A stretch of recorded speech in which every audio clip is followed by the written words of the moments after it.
talk. Can everybody please get seated?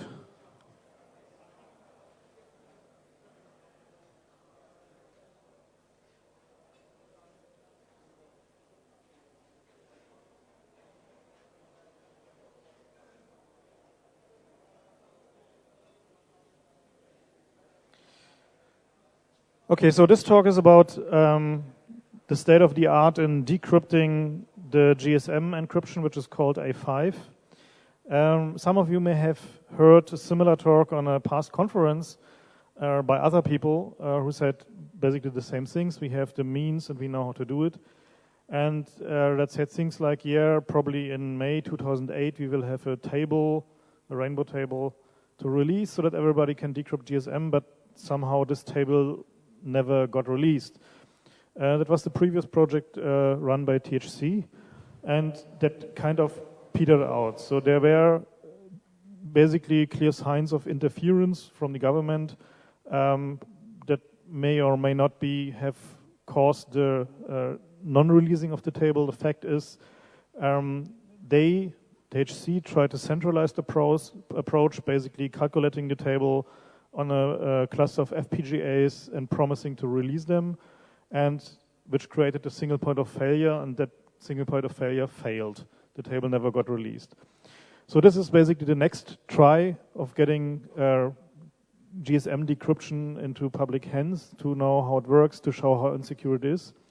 And this is what Carsten is going to talk about now.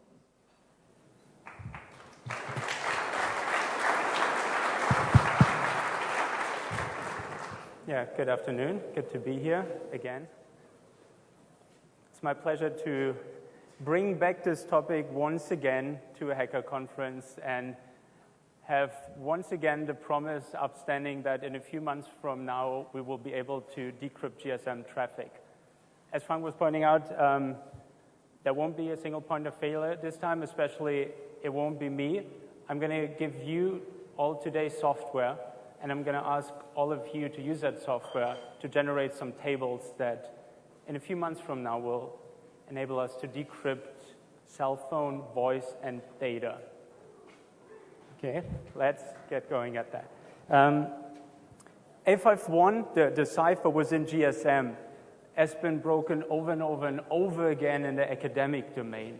It has been shown to be statistically weak. It has been shown to be vulnerable to certain pre-computation attacks. It has been shown to be vulnerable to attacks where you only need short amount of known data, which is exactly where all these attacks break. Usually you don't have any amount of known data.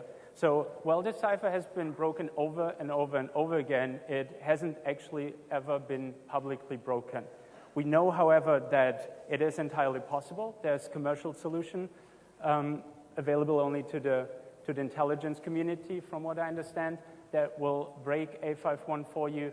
And of course, there's the much talked about GSM cracking project that did have a roadmap of releasing tables to the public that broke at the very last minute. So we know, however, that there is a way of breaking A51. And we just took these bits and pieces and moved them in a more distributed, towards a more distributed approach, which is what I'm going to share with you today.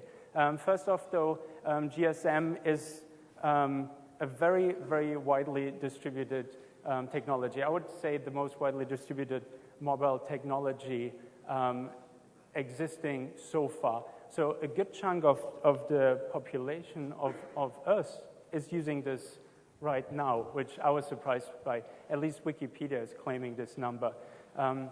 What we do know, though, is that when we go around the world with our GSM phones, they work pretty much in every country other than in Eastern Asia. So we're looking at a technology that a lot of people rely on for mostly privacy, but also data security in the form of authentication code sent through text message.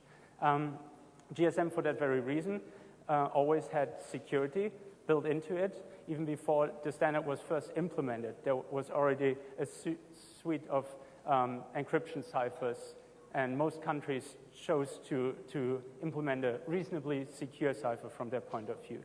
Now, this is a long time ago, and nobody would expect an industrial cipher to last this long. It has been keeping up pretty well, but statistical attacks were always possible. The first ones, shortly after this cipher was released into the public domain in '94. Now it's 15 years later, and we still don't have a proof of this actually being a problem. And due to that fact, more and more applications that are security sensitive adopt GSM technology as a security base. I was shocked to see that my current client is moving from RSA secure ID, hash chain tokens, to sending people text messages whenever they want to log into their secure email account. So people are moving away from reasonably secure, almost provably secure technology to a cipher that has been shown insecure 15 years ago. Other financial transaction applications adapting this in banking as well as payment, and so do access control applications. So this is a spreading security technology that everybody seems to be relying on because it was never publicly broken, right? As I was saying earlier, all the academic hacks rely on the fact that you know some part of known plain text, as they call it, meaning if you knew the first 2 seconds of a conversation, you could decode the rest of it. Now, when do you ever have the situation that you can record some of a conversation but not the rest, and record it in a way that would allow you to compute the compressed, condensed version that's going over the air? So this is an assumption that in reality never holds true, and especially doesn't hold true in text messages where there isn't enough plain text to begin with.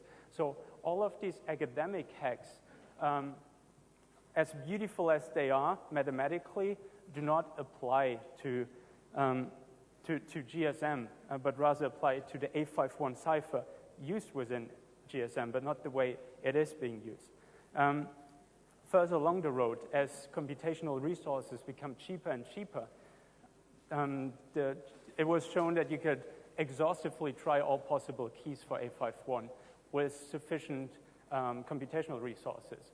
Of course, if the incentives are high enough, this is actually a worry, but since we want to show this in kind of a do-it-yourself environment, that it's not even secure enough for micropayment, this attack might not be of concern. It's certainly still expensive. You need something like a $100,000 cluster to break it within a day. So you can decode 1 text message per day with that machine. Then last year we were promised the rainbow tables, which from our point of view seems the best possible approach, even though it doesn't even exploit any weakness of A5 other than its small key size.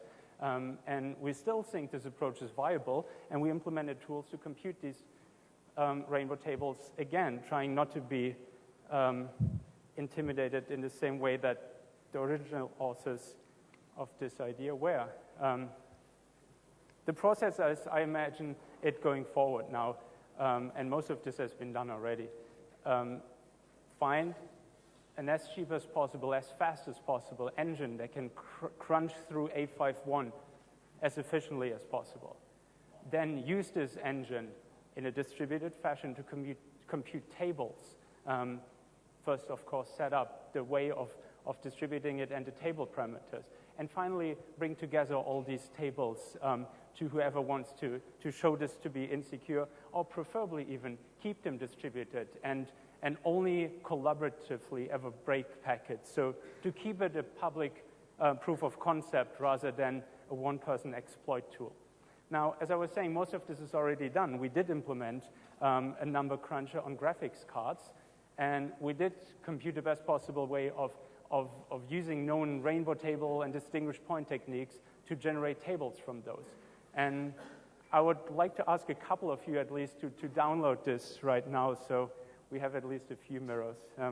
I don't know when I'll get the first email to take this down, but I want this to be spreading as soon as possible. And now here's where you get involved.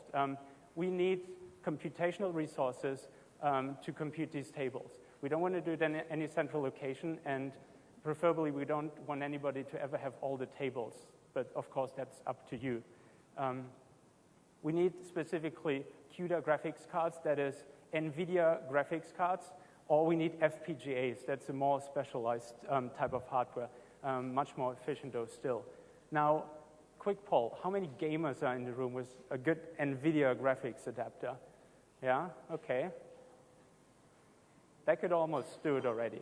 We need a couple of dozen, preferably around 80 if we want to be done by the end of the year. So that's a good start. Go ahead, download the software. I'll, for the rest of the next half an hour or so, be talking about how we've been optimizing this engine and how we have been computing these table parameters. The basic message, though, is on this slide. Go ahead and help us compute the tables. Now, a little bit of cryptographic background. What technique are we using to break this cipher? We're using, as I was saying, a technique that doesn't even exploit the statistical weaknesses of the cipher, but rather a generic technique. That's why this might be interesting for you too if you want to break other ciphers with small key sizes. 64 bits seems around the limit that you can be pushing. So we are looking at a codebook computation attack, where a codebook is a mapping from all the outputs back to the secret information that went in the first place to compute these outputs. So in the case of a stream cipher, that is the secret state. If you know the secret state, you can compute the key stream that comes out of it that is used to encrypt an entire voice call or a text message. So we want a mapping from the output that we see going over the air back to the secret information that went in generating this. And now imagine you had a book, like a phone book, where it's ordered by the output and it points out to you the secret state that was in it. All you need to do once you see something flowing over the air is look up that information and you get the secret state. Easy enough, right? Codebook attack. Now there's two limitations we need to overcome to make this practical. First of all, this codebook, even though A51 uses a small key, is still 128 petabytes, which might be more than storage available on Earth. At least more than we'll ever get together for this project. So we need one way of compressing this codebook to store it more efficiently. Another limitation is if we just went ahead and computed this with Intel processors, it would take us a combined 100,000 years, probably much more even, depending on the optimizations we can do. So we also need to make it faster. Even among all of us, we don't want to spend 100,000 computing years on this. And that's the two optimizations I'll be briefly talking about that make this practical. So to make the computation much faster, we did a couple of things that differ for the platform this is being computed on. For the CUDA card, we maximize the number of parallel instances we can run on this existing processor. Unlike an Intel processor, where now you have something like 2 cores, maybe 4 in server processors, a CUDA gives you a couple of 100 cores, each of which can be used to crunch its own A5 computation. So right there you get 100 times or more speed up. On FPGAs, you can parallelize even more. You're very flexible. In FPGAs, you're not talking about the number of cores, but rather what resources you can just puzzle together to form whatever you want. And if it's small enough, you can use many parallel instances, thousands in fact, on a good Vertex FPGA these days. So that gives us a couple hundred to 1,000 times speed up. Then the next optimization, the next layer of the optimization we did is on the CUDA graphics card, try to utilize the available resources, especially SRAM in this case, as much as possible to parallelize the computation as is. So to jump ahead a couple of computation steps, in this case, we had a 4 times speed improvement through that alone. So instead of 240, we only need 80 CUDA cards now. On an FPGA, the optimizations are a little different since the clocking rate is variable. You get more speed from simplicity. it's a beautiful design goal to have it as simple as possible, to be as fast as possible. We don't really have that in software anymore much. So that's the different layers of optimization. And we reach a very achievable goal of spending 3 computational months on 80 computing nodes. Any of your gaming machines will do, or on about 20 mid-range vertex processors. So if anybody has FPGA resources, we'll be more than happy to use those too.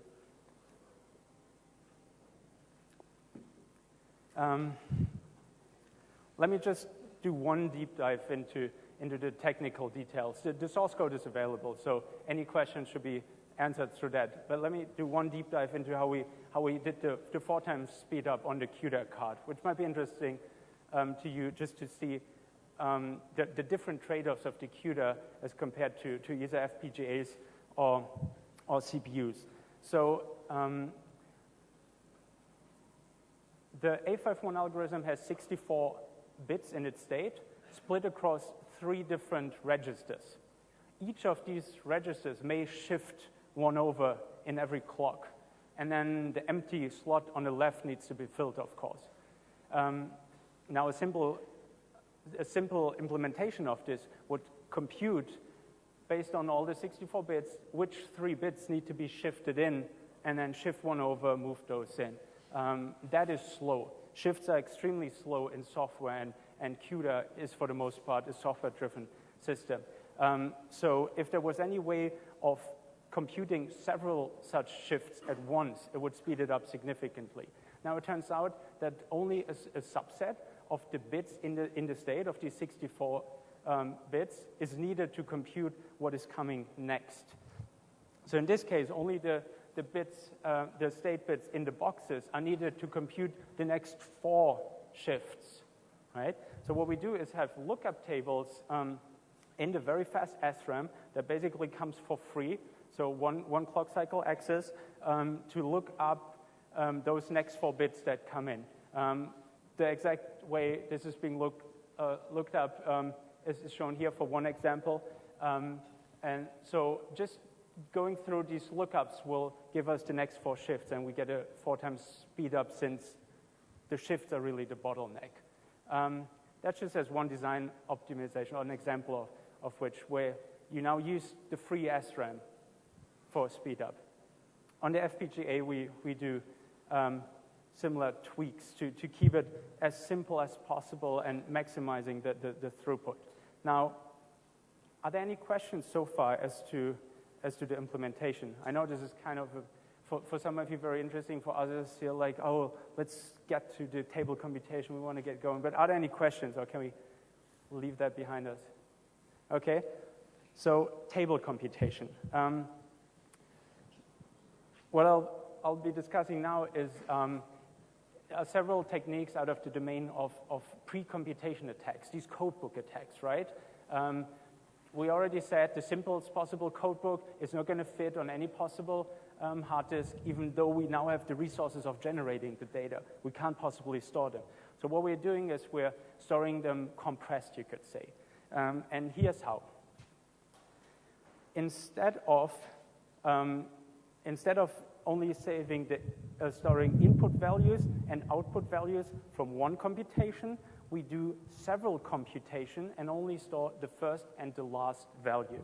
So the idea behind this is that if you, in the table that on hard disk is only the left and the right column, but in the computation includes all the values in between, you can look up any value in between without actually storing them. So the function k is always the same. In this case, it's the A5 function. And say you were looking at an output of 2F06, right? From this picture, we know that the secret key that went in is E233, but we don't intuitively know that if we only store the green and the yellow column on the hard disk. So what we're doing is applying the k function, the A5 to it over and over again until we hit a value in the yellow column. So in this case, we would apply it once, look up, is the 503A on hard disk in the yellow column? No, it's not. do it once more, and we find a value that in fact is on hard disk. We then go back to the green value corresponding to it, and from there find the key that went into computing this, because it's in the same chain, right? Does this make any sense? So if the output you're observing over the air is anywhere in this table, the computed part of the table, not the stored part, you will find its corresponding secret key by doing just a couple of computations and a couple of hard disk lookups. Does that make sense? So, of course, you can store this as small as you want by having these chains be longer. The longer the chain becomes, the smaller the table has to become, because the entirety of it has to cover something like 2 to the 57 values. Now, here's the bottleneck of this system.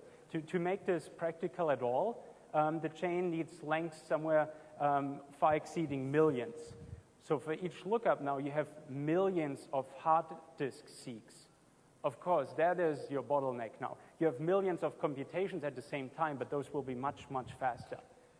So some smart academic came along with an optimization to cut down on the number of hard disk seeks to get away with that bottleneck, at least now in the breaking of the cipher. And the way this is working is called distinguished points, is by only storing values that have a certain pattern. In this case, the pattern is have the last 8 bits be 0. So only store those on hard disk. And while you're computing, don't compute a certain number of chain links, but rather until you hit one such distinguished point, right? So now on the attacking side again, you start with some value, say the F415, and you'll compute without looking at the hard disk until you hit a distinguished point, until you see the 8 0 bits, and only then you look at the hard disk, right? Much more efficient, much better balance between computing and hard disk seeks. This is way more optimal than the simple pre-computation attack, but still not entirely perfect, since you have a big problem with collisions. Collisions are places where if somewhere in the table the same value appears twice. Now from there on out, it will be the same deterministic, apply A5 to it over and over again until you hit the same distinguished point.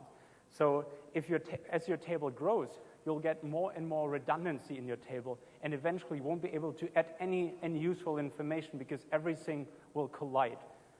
So you have to move to more tables, you have to compute several tables in parallel, which of course, if you compute n tables, makes it n times slower to find a key. And there's a trade-off. Now let me introduce another optimization to the original technique that gets away with the collision, and then we'll combine the two. And now this is finally what's called rainbow tables. Usually all of this is referred to as rainbow table. It's, I guess because it's such a beautiful name, but really only this is the rainbow table now. In this case, you prevent collisions by having a different function on each link of the chain. Now, different doesn't need to be completely different. It could all be A51 with a constant, a different constant XORed into it. So they're slightly different, but different enough from a cryptographic standpoint.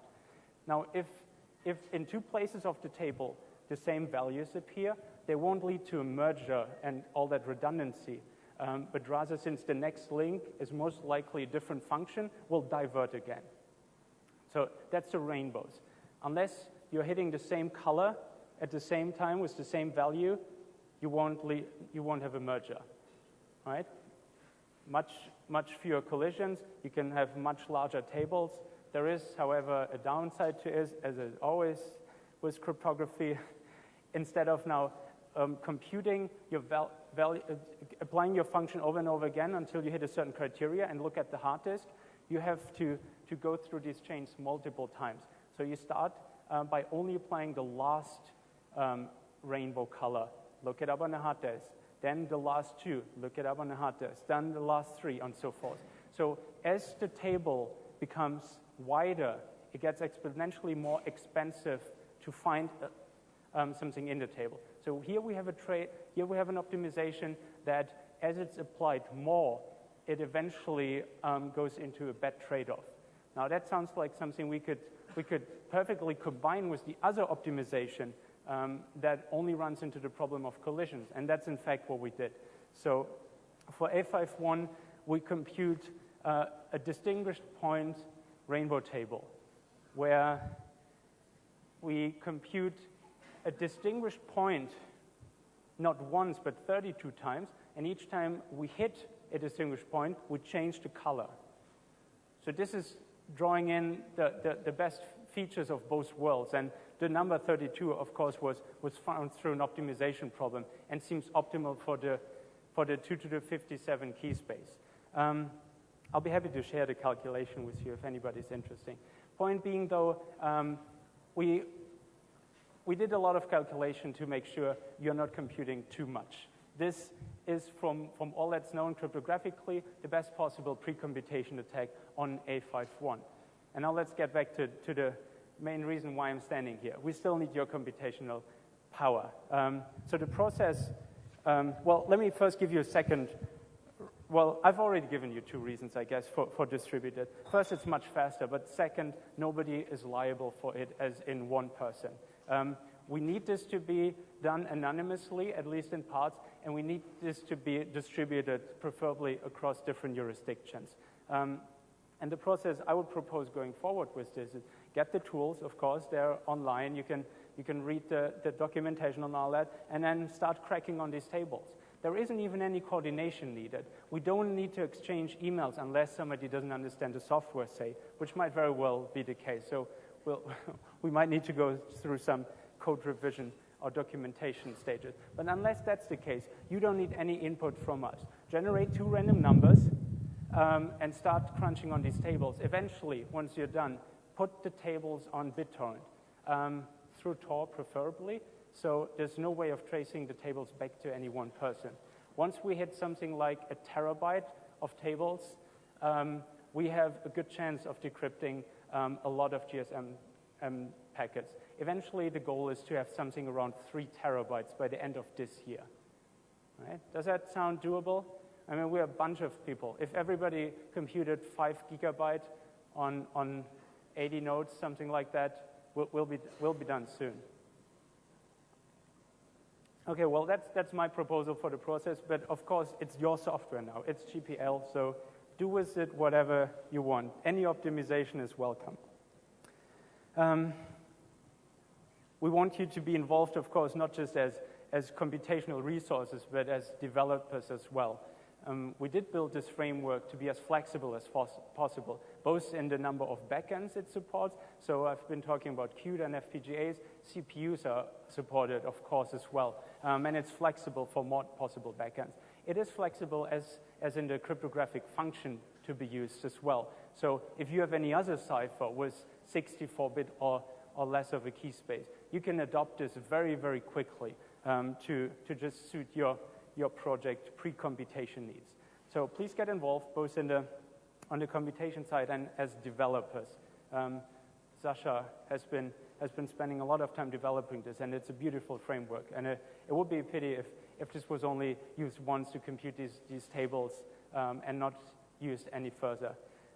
Well, with that, I think I've made my point clear and perhaps raised some interesting questions as to whether one should subvert the technology that 3 billion people rely on for their privacy. And I would suggest for the remainder of the hour to have Harald and Frank come back on stage and for the 3 of us to engage in a discussion with you as to whether this makes sense, and we all want to go ahead showing that this technology is not to be used for any more security applications more than it already is. With that, thank you very much.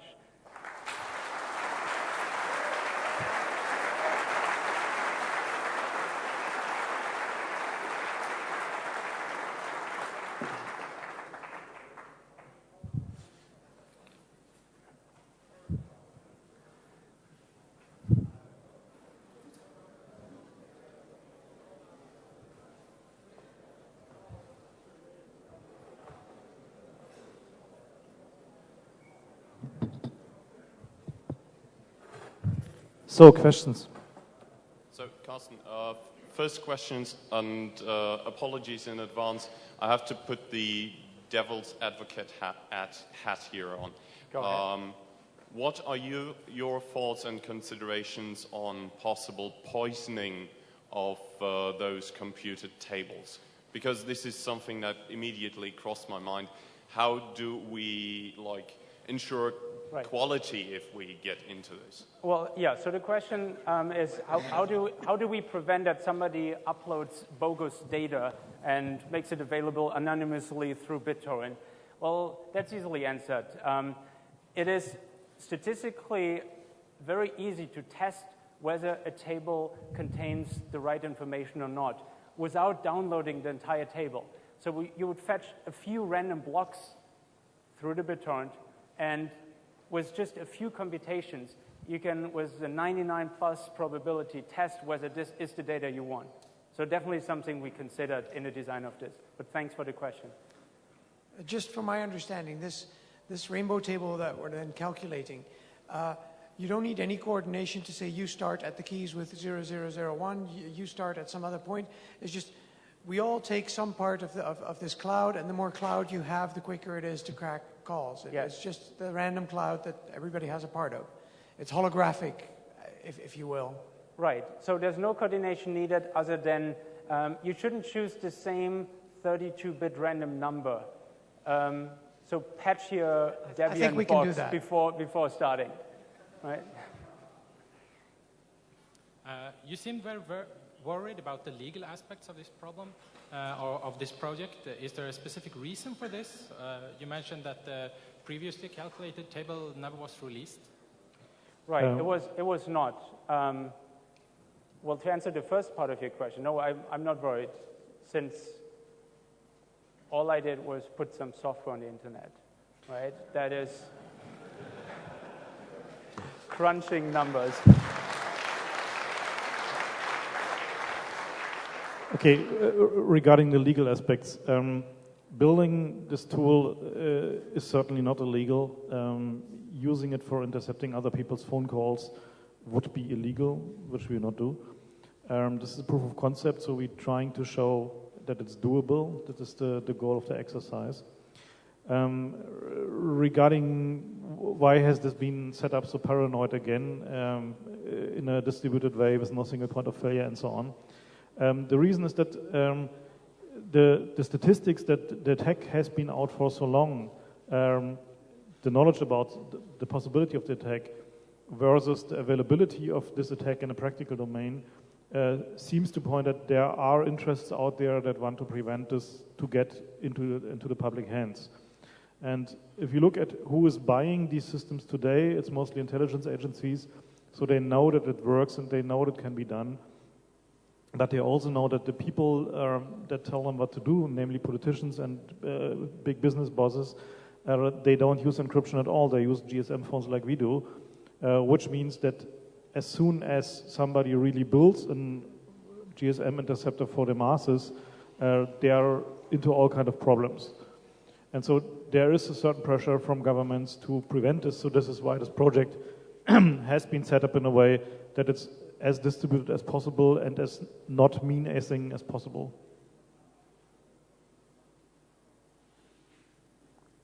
Any more opinions on that?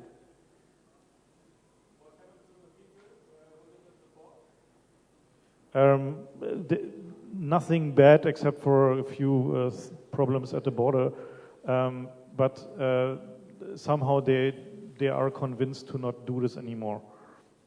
So, I have no clue. So they just say they don't want to work in this domain publicly anymore. So there are endless amounts of rumors which I will not repeat here, but it boils down to the table has not been released, the project has been dead before we basically reanimated it.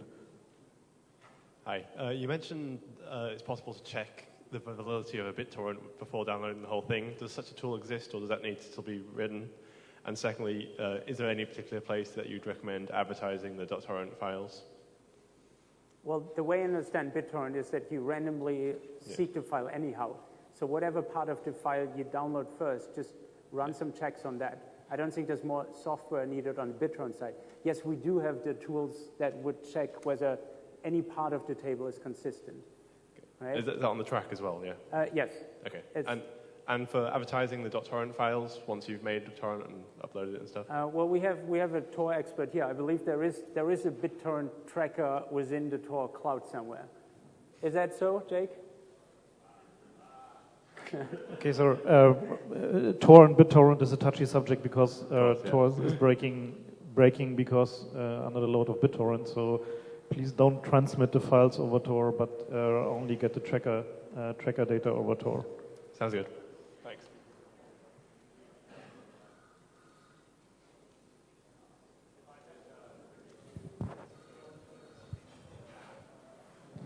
So any volunteers for FPGA clusters?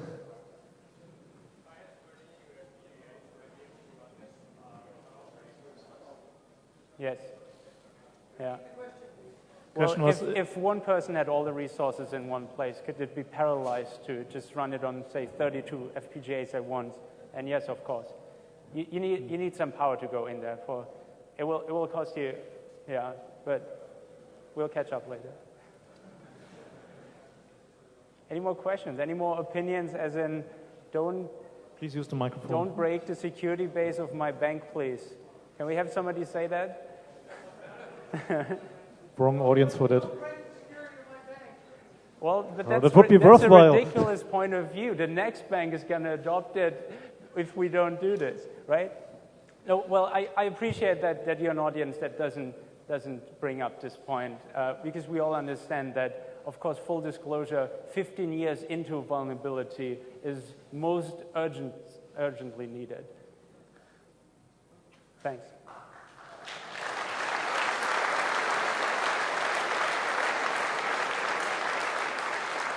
Sorry, I didn't mean to cut you guys off. No, Go no ahead. problem. So, I mean, basically, there are other vulnerabilities that are 35 years old, like DNS.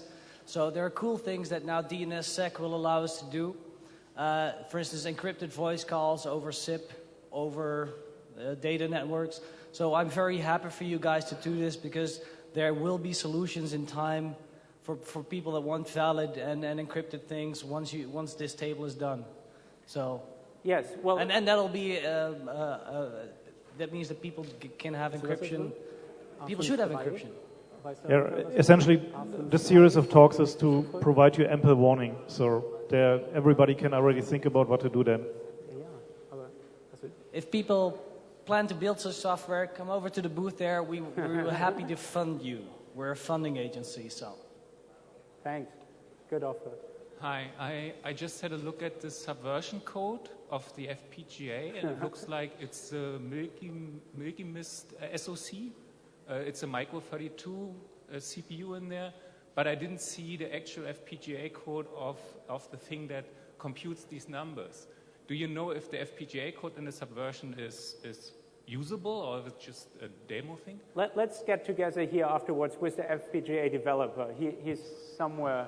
I've seen him earlier. We'll figure things out. Everything should be in the subversion, but we've really been concentrating on the CUDA part so far. There's a discrepancy between the 3 months we need to get these tables, say Congress, and the 1 to 2 years that Harald was mentioning in when people will be running around having clear text on their drives. Where does the other 1 year and 9 months go? What's still needed in the meantime? Well, I think it's on the one hand, it's probably a different level of optimism versus pessimism. Many people have accused me of being overly pessimistic with things. So, 80 people, come on, don't let me down, guys. 80 people. Yeah. So. Well, as I indicated, there are many parts of the receiver software that need to be done. So far, we only have the downlink. There is no uplink receiver code. The user interface is non-existent. The quality of the received signal is not high enough, and so on. So there's many areas that need work on the actual GSM receiver side inside AirPro. And it's a question of how many people will contribute to that. It's not that, the people who are working on AirProbe now are, the providers of something, and everyone else is consuming it. We are a community, and there is the point in time upon which a certain project will be finished depends on how much contribution the project gets, like any other open source project as well. So, he needs people for, helping him to compute, but he already had other people who helped him on, with the actual implementations that are there now. And maybe in a month or in 2 weeks or whatever, some super brilliant CUDA or FPGA hacker has optimized the code even further. And just like our receiver software right now, it's like, it's barely able to do a halfway decent job, but maybe in 2 or 3 weeks somebody has solved the problem because he has the expertise in that particular area. I'm not a digital signal processing guy. Other people are. Hi, I wondered, Harald, if you're planning to implement A5 and OpenBSC so that we can run our own test networks and then crack them? Because I think that would make it a lot, like I have the BS11 and I have the GNU radio, and if I could do the whole thing all at once, it would work well with the FPGAs. Yeah, so the question, if I understood correctly, was when will there be encryption in OpenBSC? Support for encryption. Well, once again, is as soon as somebody implements it, as always. It's not hard. There's already one of our developers, Dieter, he already had a proof of concept implementation and it worked. All that the BSC or the higher levels of the network management need to do is to tell the BTS the correct key and tell it switch on encryption. That's it. Yes. Well, of course, if you want to have encryption, you need to know the KI, the internal key of the SIM card. But like if you have at home, you have a BS11 or some other BTS, and you have a couple of phones, and you buy some, readily available cheap Chinese cloning SIM cards where you can manually set the key. Then you can set the key, thereby knowing the key inside the SIM card, and then you can trigger the authentication algorithm, and you can set the resulting session key into the BTS. But the OpenBSC or any other BSC software does not need to know the algorithm or not do any cryptographic computation by itself. Is there a need for someone to, I have one of those, I was in China, I have one of those programmable SIM cards. Is there a need for someone to write some software to program SIM cards, or has that already been done? Well, so far I do not know any free software, open source software that ships or that can be used on these SIM cards. All the vendors ship is you get the SIM card and you get some Windows proprietary software for setting the actual key. I haven't looked at the protocol yet that they talk, so yes, there is a need for a free software program that can write to those to these writable SIM cards. Cool. Any more questions? Okay, then thanks for attending and happy computing.